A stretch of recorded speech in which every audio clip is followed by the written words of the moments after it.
High বন্ধুরা, আজকে আপনাদের সামনে কিছু ব্যায়াম বিষয়ে কিছু আলাপ করব।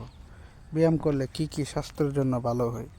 নিয়মিত ব্যায়াম করলে হৃৎপিণ্ডের সুস্থতার জন্য অত্যন্ত গুরুত্বপূর্ণ। যারা কার্ডিওভাস্কুলার ডিজিজে ভুগছেন তারা যদি প্রতিদিন ব্যায়াম করেন তাহলে স্ট্রোক হওয়ার ঝুঁকি 1/3 কমে যায়।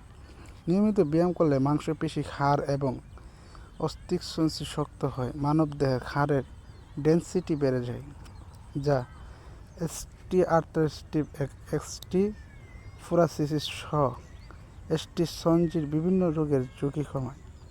নিয়মিত ব্যায়াম করলে অনেক ক্যালোরি ক্ষয় হয় এবং স্বাস্থ্যসম্মত ওজন ধরে রাখে। ওজন ঠিক থাকলে অনেক ধরনের শারীরিক সমস্যা দূর করে। নিয়মিত ব্যায়াম করার পাশাপাশি আমাদের প্রতিদিনের খাওয়ার প্রতি যত্নশীল হতে হবে। নিয়মিত ব্যায়াম ক্যান্সার প্রতিরোধ করে এবং মধ্যস্থল ক্যান্সার, মহাশয় ক্যান্সার অন্যতম।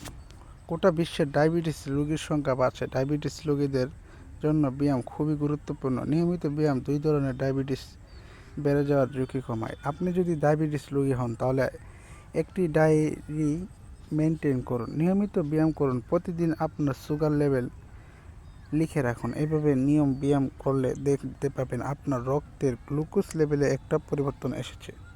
প্রতিদিন ব্যায়াম করলে আমাদের শরীর রক্ত চলাচল বাড়ে, যার ফলে রক্ত অক্সিজেনের পরিমাণ বাড়ে। এর ফলে অনেক ঝুঁকিপূর্ণ রোগ প্রতিরোধ করে। নিয়মিত ব্যায়াম শরীরের চর্বি কমায় এবং রোগ প্রতিরোধ ব্যবস্থাকে কার্যকর ভূমিকা গ্রহণ সাহায্য করে। নিয়মিত ব্যায়াম করলে মানসিক